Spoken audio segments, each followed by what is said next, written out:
गुरु के पास क्यों जाना? आशीर्वाद के लिए सिर्फ? लोगों को कई बार यही लगता है।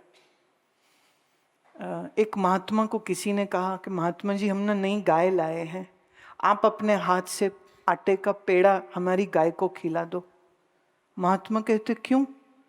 कहते नहीं, आपके हाथ से गैया पेड़ा खाएगी तो बहुत दूध देगी। महात्मा कहते हम तो सन्यासी हैं, मेरे हाथ से पेड़ा दिलवाया, उसकी तो वृत्ति अनासक्त हो जाएगी, तो दूध कहां से देगी वो? कहते चल मैं डाल देता हूं पेड़ा। नहीं महाराज, रहने ही दो, तुम्हारे हाथ से नहीं लेना अब पेड़ा। बहुत लोग हैं वो कहेंगे आशीर्वाद दे दो, दुकान अच्छी चले, बिजनेस अच्छा चले, बच्चों की शादी हो जाए। एक माता आई मुझको कहती, गुरु माँ आशीर्वाद दे दो, मेरे घुटने बड़े दुखते हैं। मैं तो तेरे घुटने मेरे आशीर्वाद से ठीक कैसे हो जाएंगे? कहती नहीं नहीं, कुसी जानी जान करन हार कर दो, मैं माता गप ना मार, ना मैं जानी जान ना मैं करन हार। मैं तुमको आयुर्वेदिक तेल एक बताती हूँ, पर तुम थोड़े आसन करो। कहती मैं कहाँ से आसन करूँगी? मैं तो चिंता न कर, हम जो 50+ 60+ के लोग हैं उनको भी आसन सिखाते हैं, ठीक से आसन कर, थोड़ी उस आयुर्वेदिक तेल की मालिश कर और मुंह को ताला लगा। समझते हो?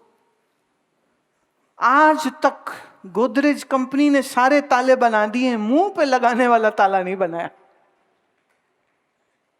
यहां पे ताला इसलिए बोलते समय संयम नहीं है, खाते समय ब्रेक नहीं लगती। और एक मस्त बात यह है, एक पत्नी ने अपने पति से कहा, तैयार हो रही थी, साड़ी वाड़ी पहनी, सब सुंदर सुंदर, तो कहती है मैं मोटी तो नहीं लग रही? पूछती हैं। और पति के ऊपर धर्म संकट आ जाता है। अगर कहे हां तो समस्या, अगर कहे ना। एक पति ने कहा नहीं नहीं तू कहां मोटी?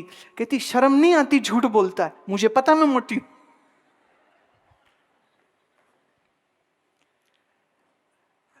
क्या बोलेगा उस समय पर?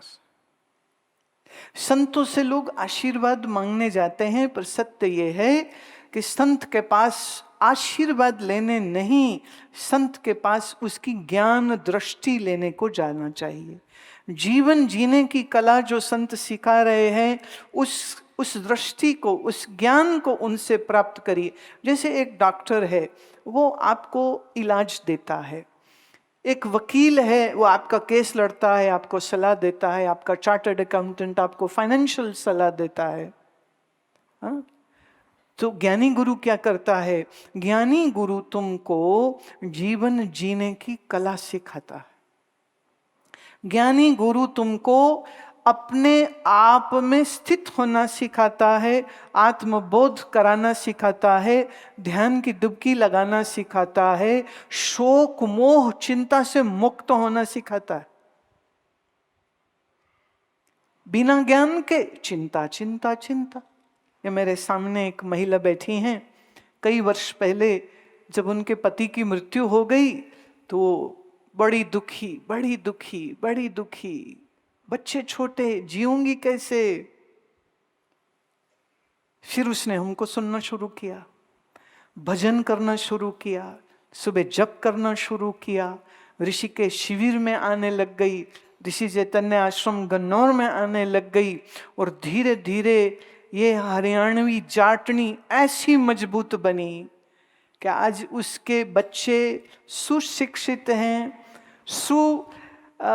व्यवस्थित जीवन जी रहे हैं।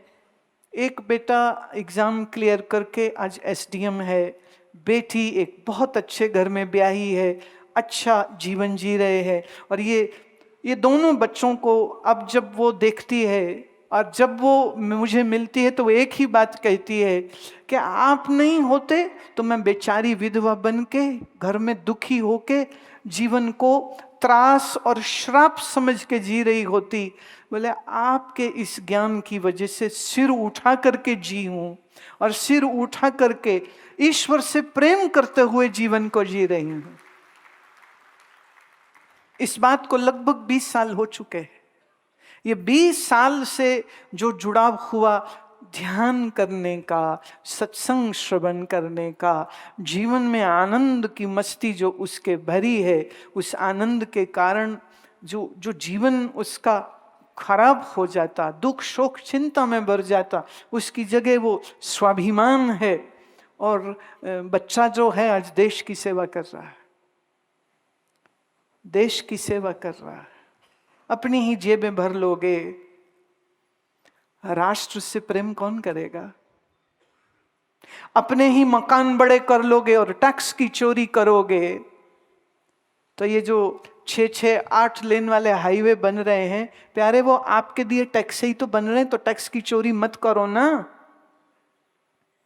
ये बात बुरी लगे किसी को तो लगे, हम तो बोलेंगे। देश के प्रति आपके कुछ कर्तव्य हैं प्यारे। अपने उद्धार के लिए गुरु से ज्ञान लो, ज्ञान लेकर के जीवन में इतने सुंदर तुम कर्म करो कि तुम्हें अपने कर्मों पर भी मान हो कि गुरु की कृपा से जीवन अच्छा चल रहा है। अपने समाज के लिए भी तुम वक्त निकालो। अपने आसपास देखो क्या हो रहा है।